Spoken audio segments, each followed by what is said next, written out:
ubicados en la primera epístola al pastor Timoteo.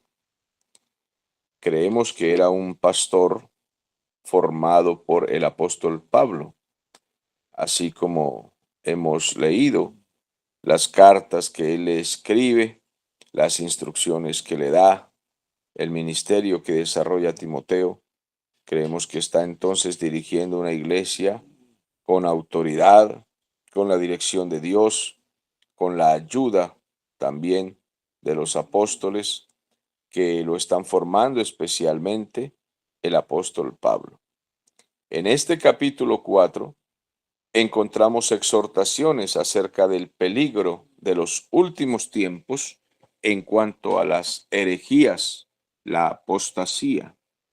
Es una avalancha, es un río de mentiras, de falsedades y de engaños que entra y entrará en los postreros tiempos a las iglesias.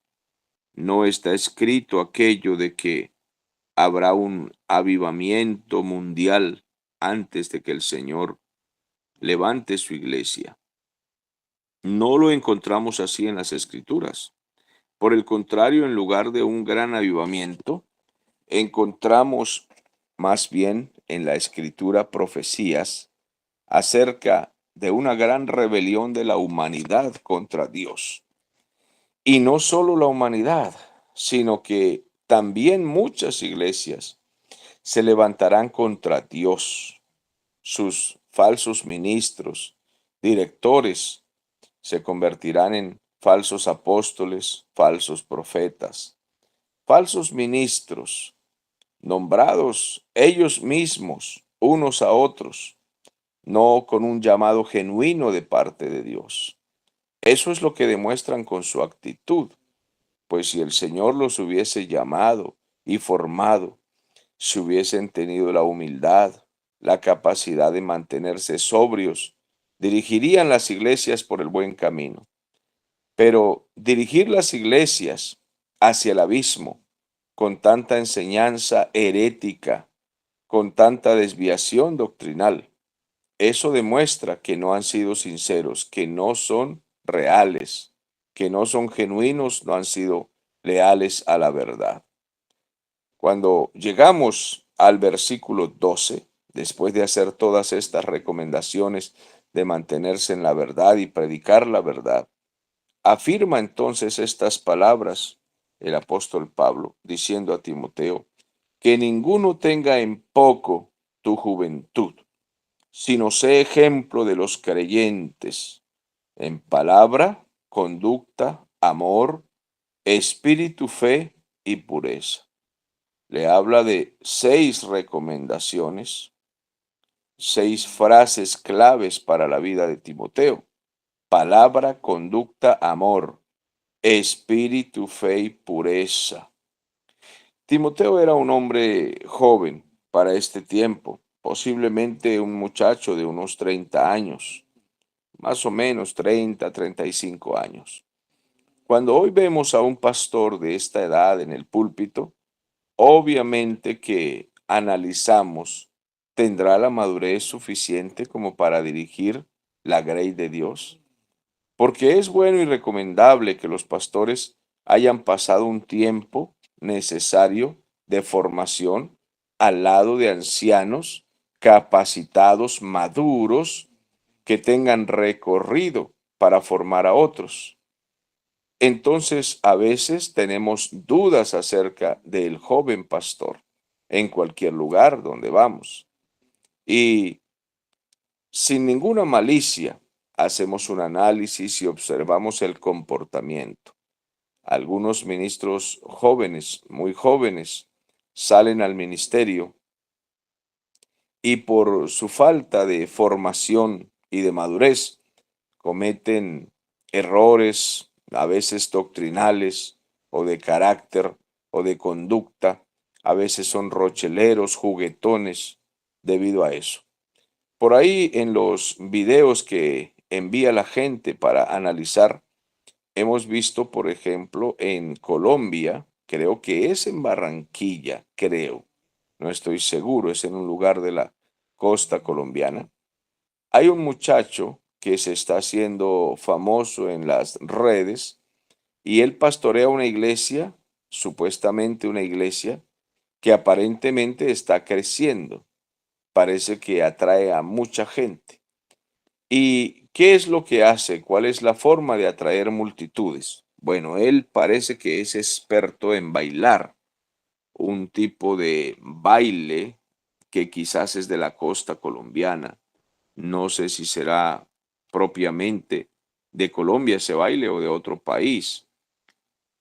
El nombre del baile creo que es champeta. Creo que ese es el nombre. Y él sale en las redes bailando. La verdad es que me parece una forma de bailar y moverse muy absurdo. Es vergonzoso incluso la forma como bailan. Pero él es experto en bailar esto y hace bailar a todos los jóvenes de la iglesia. Y luego entonces también atrae gente adulta, mayores, ancianos. Y de esta manera la iglesia está creciendo porque él es experto en esos bailes y hace campañas, incluso creo que ha invitado predicadores a algún estadio y ha arrastrado, ha invitado a otras iglesias para venir a participar de estas campañas, pero siempre hacen su exhibición de bailoteo y allí brincan y hacen su espectáculo como si fuera un club, una discoteca. De esto se están ocupando las iglesias de hoy. Ahora, entendemos que ese muchacho, pues, es inmaduro, no está capacitado, no ha tenido una formación, lógicamente, para ser serio y sobrio y conducir la iglesia por el camino de la seriedad necesaria.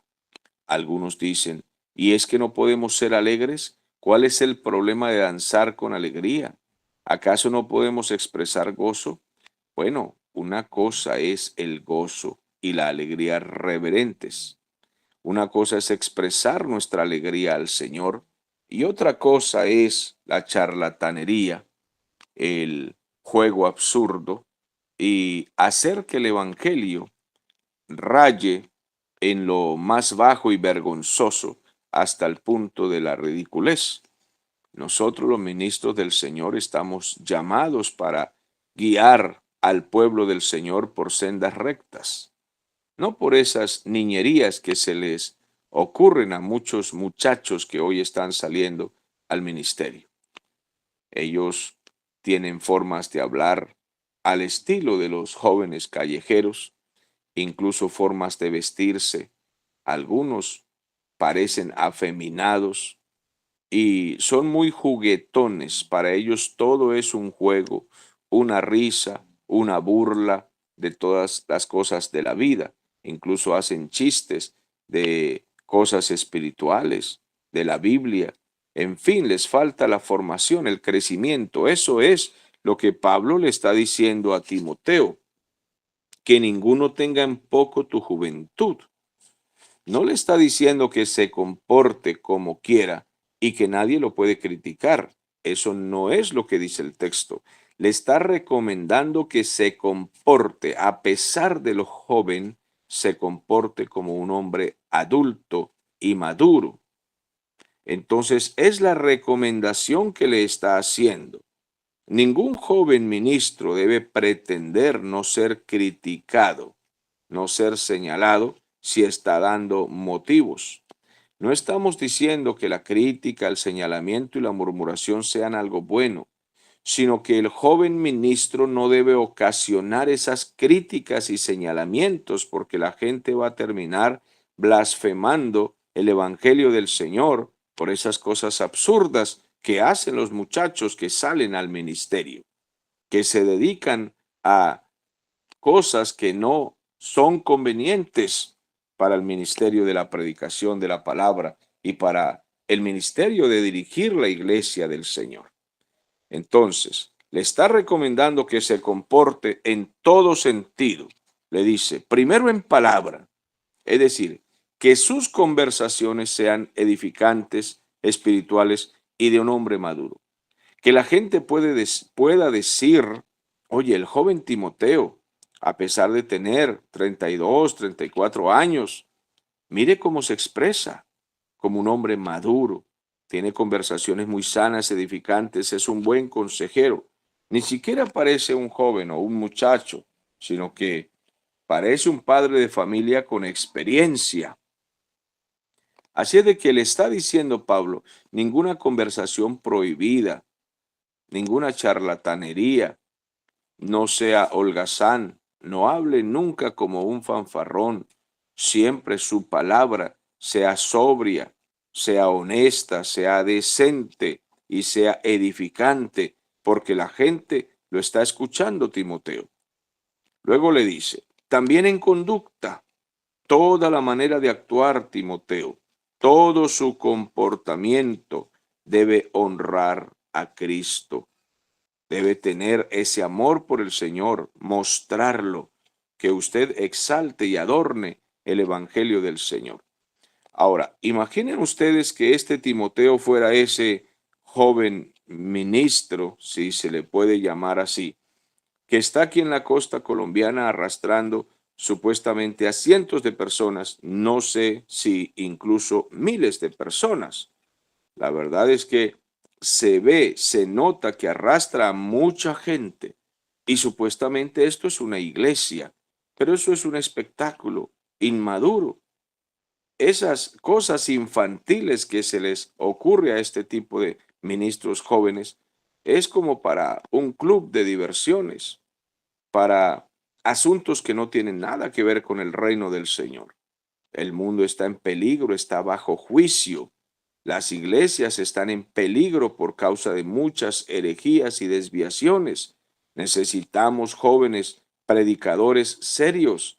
Necesitamos personas maduras que estén allí al frente, ancianos con capacidad y formación, que a través de los años, los golpes de la vida y la formación que da el Espíritu Santo los haya impulsado, sacado, nombrado, guiado para el ministerio.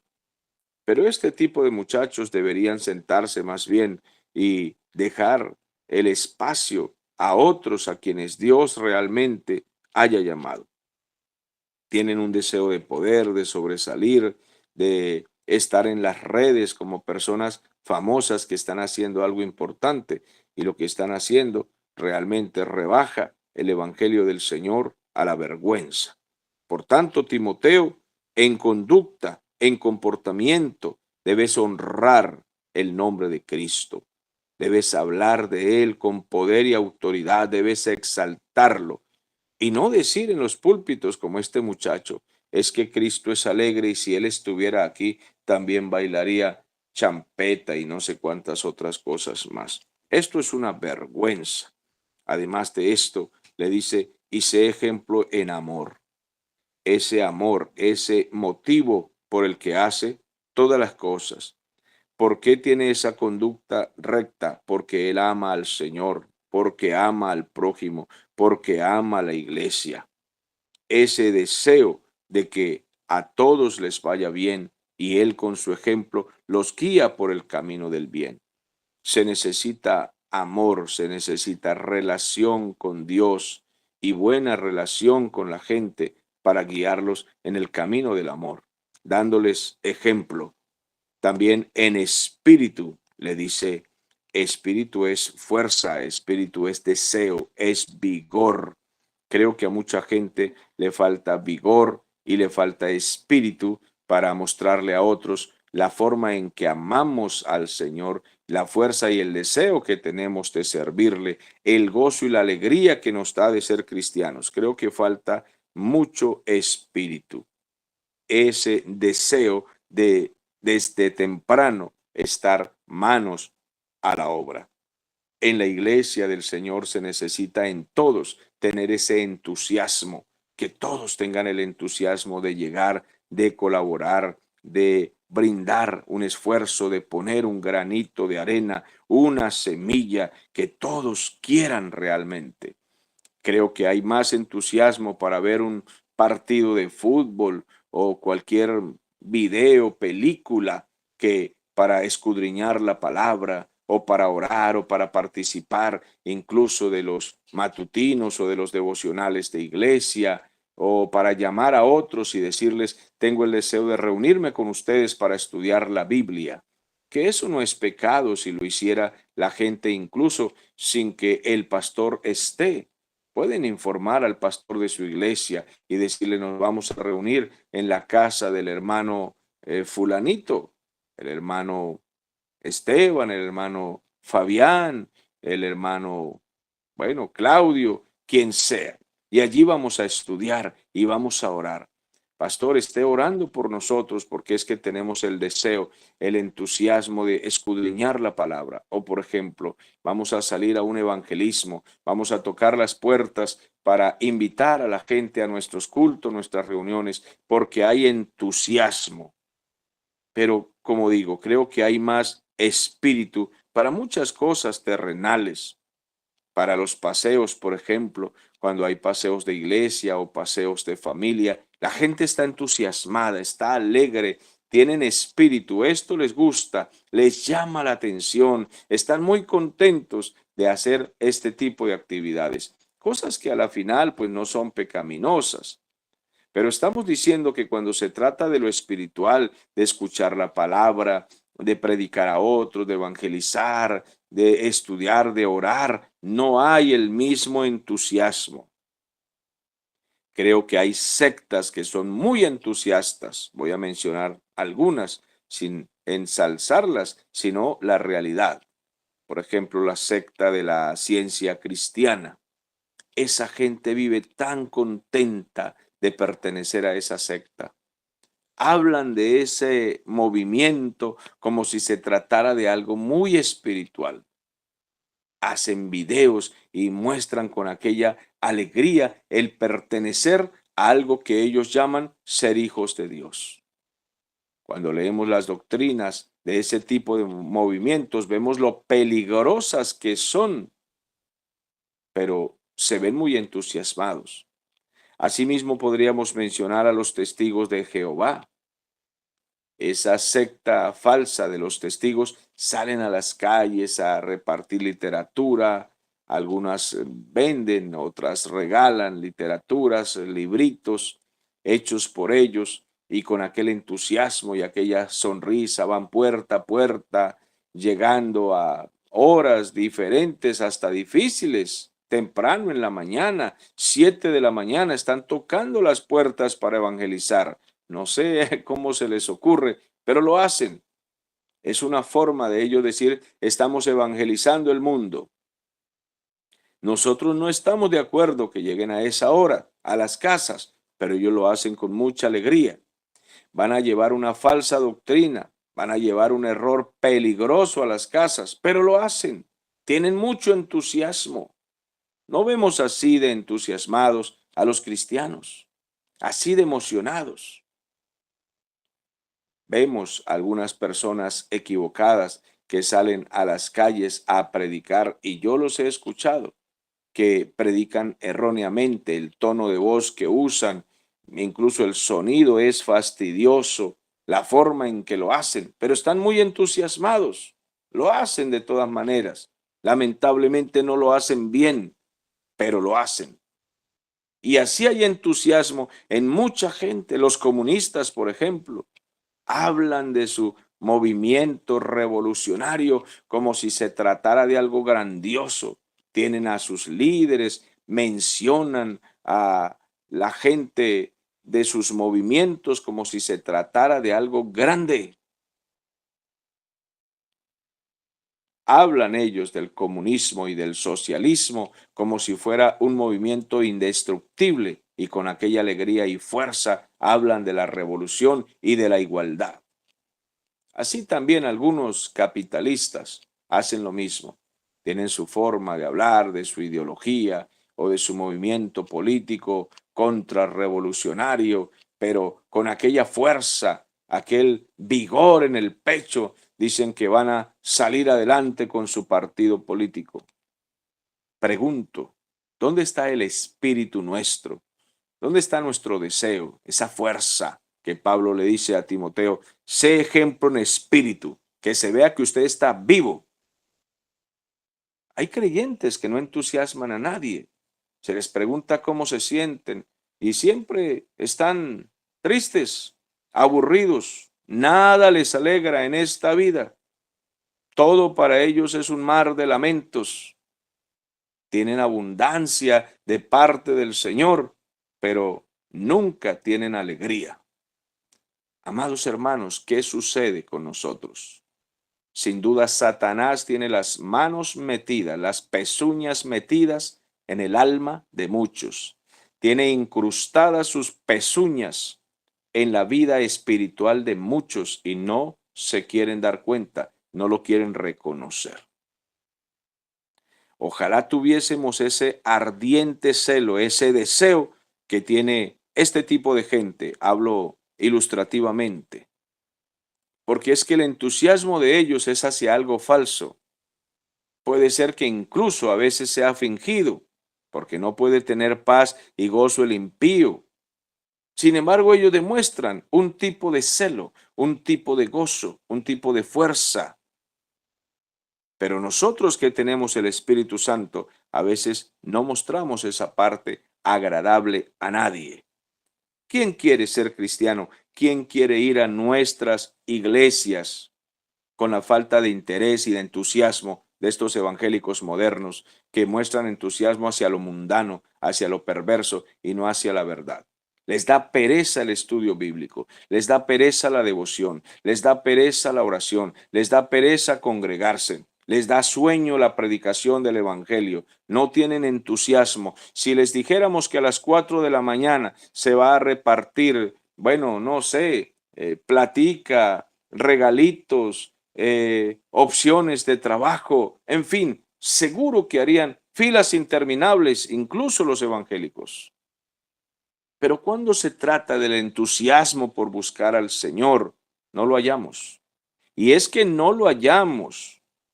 El 80% de la gente que asiste a las iglesias tiene una pereza, una tristeza, una amargura, un peso encima que no logran quitárselo de sus vidas. Necesitamos entusiasmo, necesitamos vigor, y es lo que Pablo le está dando o diciendo a Timoteo. Luego le dice que en fe, sea ejemplo en fe. Bueno, esto es fidelidad a la verdad. Este tipo de fe es perseverancia. Sea ejemplo en la perseverancia. Persevere, sea fiel a la verdad, a la palabra. Que nada lo desvíe hacia ningún lugar. Que sea un hombre confiable y firme, porque no confiamos en los ministros que son resbalosos, que están descarriados un poquito, 6 meses, luego se entusiasman, son firmes y fieles y vigorosos 2 meses, luego vuelven y vacilan, se descarrían, entra un movimiento hereje a la ciudad y ellos entonces lo atrapan. No confiamos en gente que no tiene perseverancia, eso es fe, fidelidad, gente en la que se pueda confiar, y necesitamos que los ministros sean de un solo lado, que no se desvíen, que tengan una sola cara. Y también, Timoteo, quiero que seas ejemplo en pureza. Esto es el carácter de sus acciones, pero también el motivo de sus acciones. ¿Por qué hace las cosas? Esto es pureza. ¿Por qué predica? ¿Está entusiasmado por qué razón? Eso es pureza. ¿Qué es lo que le entusiasma? ¿El buen salario que gana? ¿O es capaz de predicar con el mismo entusiasmo cuando el salario es escaso y casi nada? Eso es pureza. Además, la forma en que trata a todos en la obra del Señor, en la iglesia y en el mundo, con pureza y sin malas intenciones. Hombres y mujeres como hermanos amados en Cristo y como un prójimo que necesita conocer al Señor. Luego Pablo le dice a Timoteo: entre tanto que voy, ocúpate en la lectura, en la exhortación y la enseñanza. Los cristianos, y especialmente los ancianos y directores en la iglesia, los ministros de Dios, deben ser lectores, especialmente de todas las escrituras. Buenos lectores, que conozcan bien lo que dicen los textos bíblicos, para que corrijan a otros cuando leen mal, cuando no saben expresar la palabra teológica. Es necesario que ellos sean buenos en la lectura, que se ocupen en leer la palabra del Señor. Y además, esta palabra la puedan enseñar. Por eso le dice Pablo, ocúpate en la lectura, lee, estudia, pero también exhorta y enseña. Lo mismo que estás aprendiendo, enséñale a otros. Es lo que procuramos hacer. Nosotros leemos los pasajes bíblicos, los capítulos, los libros y luego enseñamos a otros. Y lo que Dios nos da y esta fuerza, esta fe, este vigor para perseverar, se lo transmitimos a los oyentes, porque deseamos que ellos también crezcan y que tengan fuerza, porque es tan bueno cuando encontramos a mucha gente que tenga el mismo deseo, el mismo entusiasmo, la misma pasión por la verdad. Es un gran deseo realmente que tenemos de transmitir esto a otros. Por tanto, Timoteo, tienes que dedicarte a leer, leer mucho y leer bien. Pero también vas a estudiar esos textos para que puedas exhortar y enseñar a otros, porque es necesario que todos puedan crecer. Recordemos allá en el libro de Nehemías y también en el libro de Esdras, cómo hubo una reforma espiritual y física en el tiempo de la restauración de los muros y la restauración del culto. Y nos dicen estos libros que leían la palabra y estaban entusiasmados y lloraban porque la palabra de Dios produce en nosotros vida, pero hay que leerla, hay que estudiarla, hay que escudriñarla y dejar la pereza. Y el Señor va a levantarnos con poder porque su palabra trae vida, trae gozo a nosotros. La carta o el libro nos dice que estaban leyendo en el libro de la ley y leían con claridad y ponían atención. Puede revisar esto en el capítulo 8 de Nehemías. Ponían sentido, entendían la lectura y eran despertados.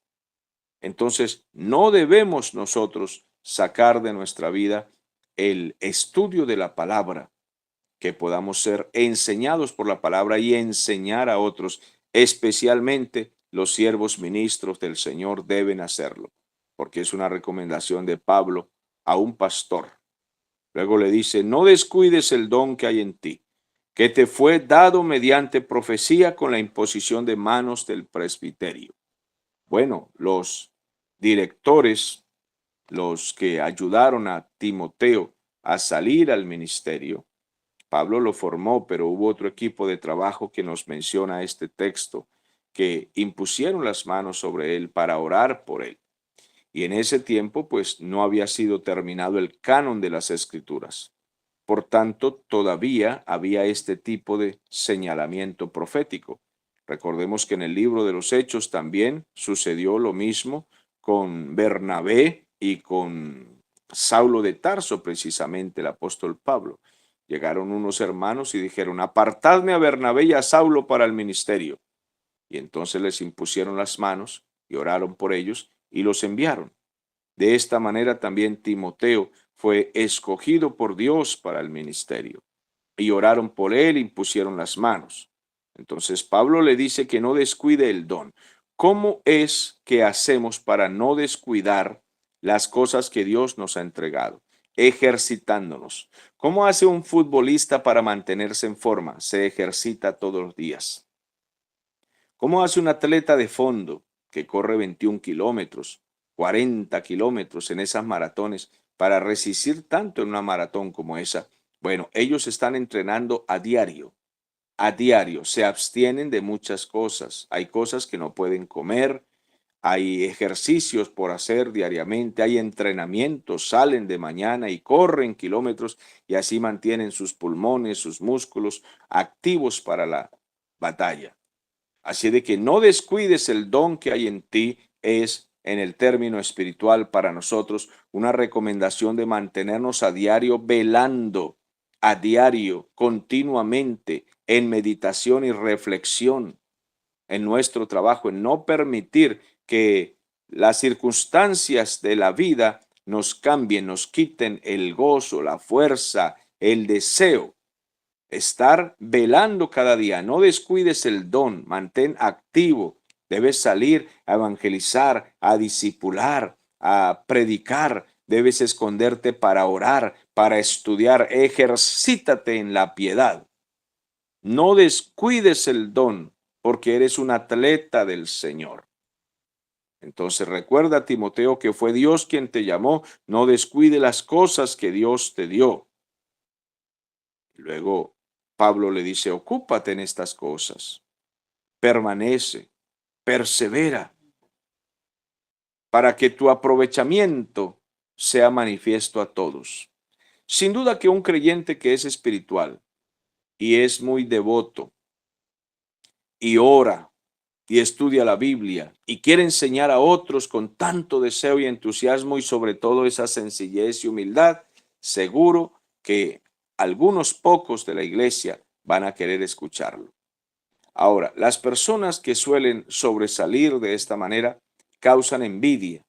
Siempre habrá gente en la iglesia, ya en el ministerio o miembros de iglesia que tienen envidia de aquellos que sobresalen en calidad, en dones, que buscan al Señor, que oran, que estudian, que evangelizan, predican, exhortan, siempre levantan envidia. Yo veo que hay gente que incluso en las redes, siendo supuestamente cristianos, no publican el evangelio. Tienen sus redes para mostrar en qué restaurante estuvieron, para echar bromas y chistes, y son cristianos, pero estas son sus redes. Son para molestar con las tonterías humanas y perder el tiempo.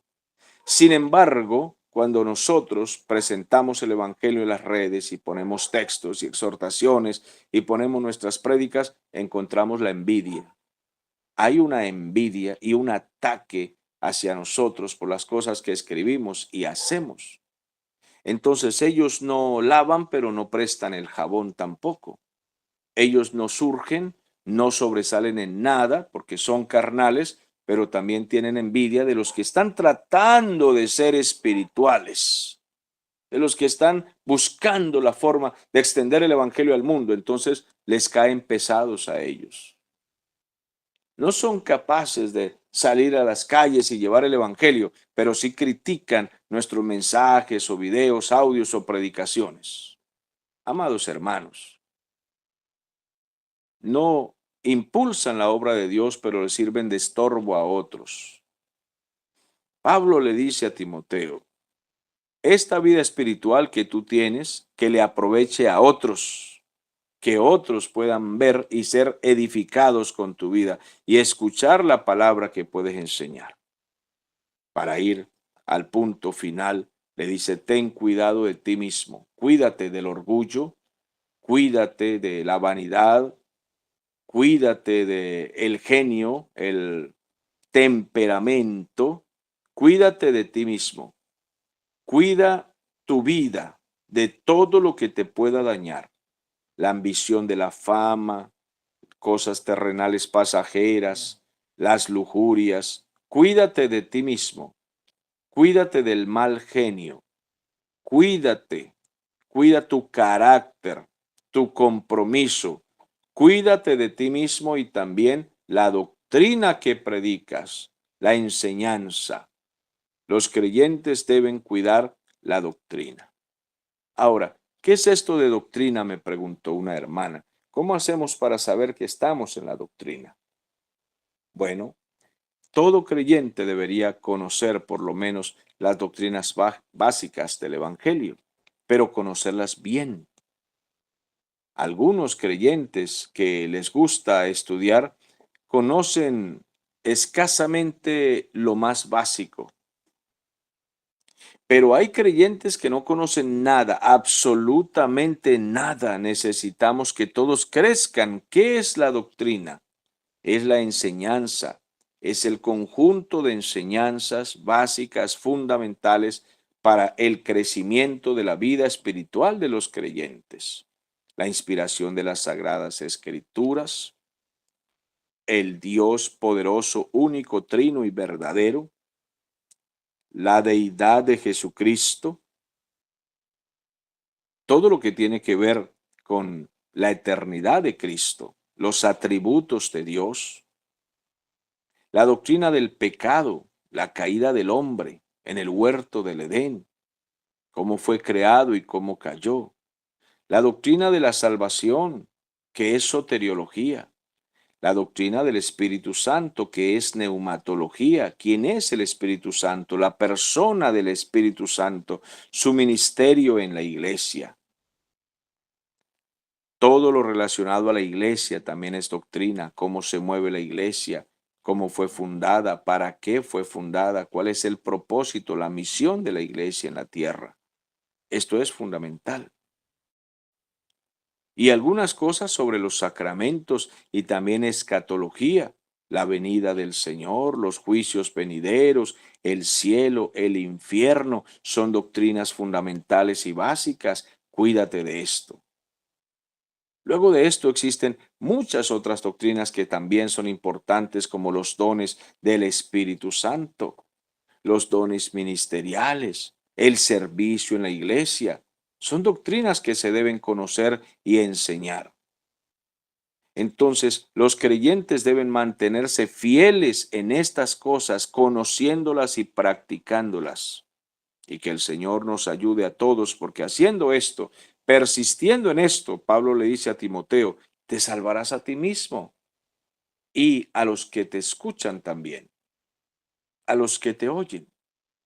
Ahora, esto de que te salvarás a ti mismo, sencillamente es que cuando estás en la verdad, no tienes que tener temor de perderte. No te vas a perder. Estás en la verdad, conoces la verdad, estudias la verdad, predicas la verdad, se la enseñas a otros. De esta manera concluimos el capítulo 4, muy interesante, y creo que el Espíritu Santo ha hecho una gran obra enseñándonos hoy. Hasta una próxima ocasión.